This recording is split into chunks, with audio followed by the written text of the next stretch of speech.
Hello friends, I am Vidya Patil, Assistant Professor, Department of Mechanical Engineering in Sharad Institute of Technology, Polytechnic Yadra.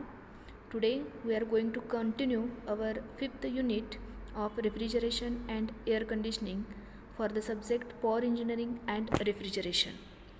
Today in this session we are going to cover the concept of greenhouse effect and global warming, concept of ozone layer and ozone depletion. We start from greenhouse effect. Okay, we all know that the most of the solar radiations are solar radiations are observed by the earth surface and they warm it. Okay, but some solar radiations is reflected by the earth and the atmosphere, but some of the infrared radiations passes through the atmosphere and some is absorbed and re-emitted in all directions by the greenhouse by gas molecules. The effect of this is to warm the earth's surface and the lower atmosphere. So in this figure we can see here there is a earth surface and above the earth surface there is a atmosphere surface, and some radiations are came from the sun and some radiations are reflected from that earth surface. Okay, so some of the heat absorbed by the earth from the sun is reflected back to the space, thus not allowing the earth temperature to rise above certain level.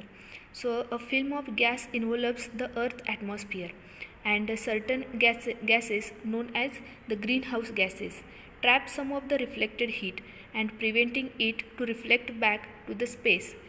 Because of that causes the increasing the average surface temperature of earth, leading to the global warming, and this is known as the greenhouse effect. And the gases that trap the heat that are known as greenhouse gases. Thus higher the concentration of these greenhouse gases in the atmosphere, which will lead to warmer the earth surface.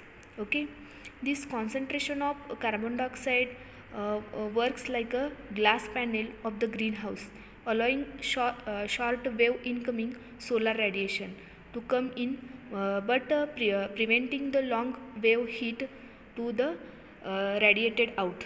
Here some gases which are major gases of this greenhouse are the gases with the properties of greenhouse are that called the greenhouse gases, and these gases in the earth atmosphere, for example water, carbon dioxide, methane and nitrogen oxide, have a very special properties. They do not absorb the visible light from the sun, but they do absorb the infrared light radiated by the earth surface, and that are called the greenhouse gases. That means which gases absorb the infrared light radiated by the earth surface, that gases are only called as a greenhouse gases. That are carbon dioxide, halogen gases like chlorofluorocarbons, and nitrogen gases and methane. These are the major greenhouse gases. Okay, the main greenhouse gases in the atmosphere, but in the refrigerant and air conditioning system contribute to the global warming in two ways. That is, first is to leakage the refrigerant while damaged or surviving the equipment, and second indirectly by the way of consumption of energy for its operation, as a carbon dioxide is released to generate energy for the operation of the equipment. Okay, these are the sources of greenhouse gases. The first is the carbon dioxide. Carbon dioxide is naturally produced when people and animals are breathe, and comes from the burning of fossil fuel, solid waste, trees and wood products. Also released when cutting down and burning the trees. At a result, a certain chemical reaction the carbon dioxide creates. Okay. Second is the nitrogen oxide. Nitrogen oxide is emitted during agricultural and industrial activities, as well as during the combustion of fossil fuels and solid waste. Next is the methane, which is source of the greenhouse. The methane comes from grazing animals as they digest their food and from the decaying matter in wet rice fields. Okay, and can also be released from buried waste, and mining also produces methane. Coal mining also produces methane. And next is the ozone. Ozone is naturally present in the atmosphere, and chlorofluorocarbons, that is CFC, that have been used in spray cans as a propellant, in refrigerant as a refrigerant, and in making foam plastics as a foaming agents. Also it becomes dangerous when released into the atmosphere, depleting the ozone layer. Okay, these are the sources. Okay, but because of the some effects of the greenhouse, that is the global warming and climate change, rise of sea level, worsening health effects, disruption of the water cycle, changing forest and natural gases, also challenges to agriculture and the food supply, also effect on the ozone layer and effect on oceanic climate. Okay, then how to control this effect of greenhouse? By alternating sources of energy are to be used. We have to use that alternative sources. Also advanced and efficient technologies for reducing emission from fossil fuels, and forestation and reforestation on a large scale we have to do, and by water logging should be avoided. Also reduction of the use of CFC and carbon market. Okay, but the indirect effect on power consumption also is found to be comparatively larger than the direct leakages of the refrigerant. So we have to minimize the global warming. Refrigeration and air conditioning equipment should be energy efficient, and it should consume low power per ton of refrigerant. Also refrigeration system should be leak tight, and care should be taken while handling refrigerant, so that no leakage will be take place, because of also that that should also help us to minimize the global warming. So global warming has increased the ocean levels by more than 1 mm a year in past century, but since 1960 ocean level is increasing by 1.3 mm annually. Okay, so that is global warming is most effective because of this greenhouse effect. Next is the, so in there this slide also says that global warming and climate changes because of this earth situation.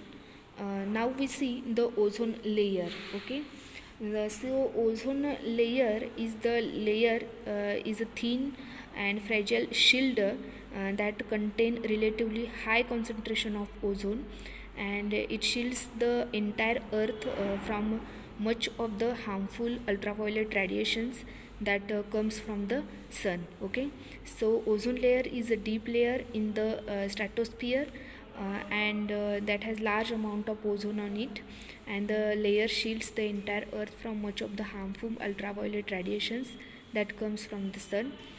So ozone layer is also divided into two types, that is good ozone and ground level ozone.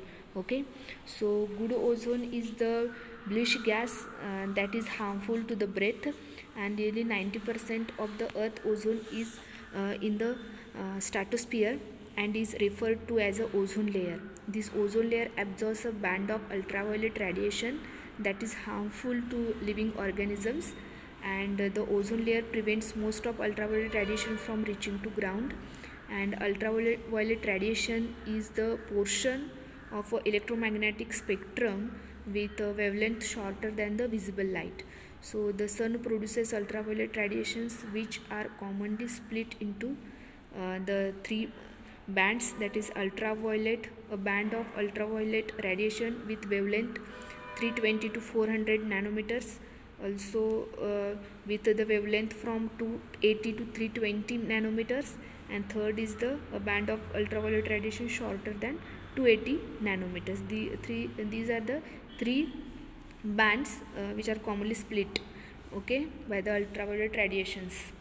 So next level is the ground level ozone. This good ozone over the earth atmosphere protects our worlds from harmful ultraviolet rays entering into the earth, whereas ground level ozone has several band characteristics for life on the earth.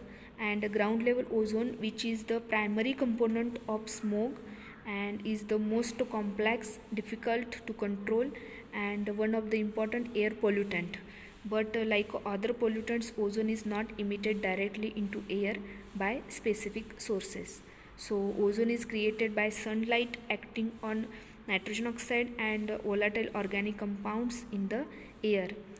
Okay, next this is also the explanation about what is ozone layer and about ozone layer deflection. Okay, the first in 1970s, the scientists Sherwood Rowland and Moreno Molina at the University of California where the first discover the loss of ozone in a stratosphere while they investigating the ozone layer from high flying aircraft and spacecraft. Okay, that time they first know the ozone layer deflection. So ozone layer gets deflected by the action of chlorofluorocarbons, and the greatest concentration of ozone are found from 20 km to 50 km above the earth, forming a layer in the stratosphere which is called the ozone layer. Okay, so because of this ozone layer deflection, health and environmental concerns caused by the breakdown of the ozone layer include increase in skin cancers, suppression of the human immune response system, and increase in cataracts and damage to crops, also damage to organisms, and increase the global warming. Also these causes of ozone deflection, also these effects of ozone deflection on human, effect of ozone deflection on environment, and also there is effect on ozone, effect of the ozone hole. Okay, this slide explains the effects on human, that is sunburn, sun damaged skin, snow blindness, skin cancer. Okay, and also effects on ozone deflection on environment is that global warming, climate change, crop and forest damages, also infections and skin diseases on animals, less ocean plankton and less fish harvest. Okay, so as a result of ozone deflection over Antarctica, the ozone hole is formed, and the ozone hole leads to melting of ice of Antarctica, increasing because of that increases the sea level and other harmful effects on its environment. Okay, this is the effects of ozone deflection. Okay, and on that we have to take a prevention, that using eco-friendly household or other cleaning agents. Also we have to avoid the excess use of pesticides, replacing the chlorofluorocarbons by other materials which are less damaging, and manufacturing and using of ozone deflecting chemicals must be stopped, and we have to decrease the vehicle emission. Okay, thank you.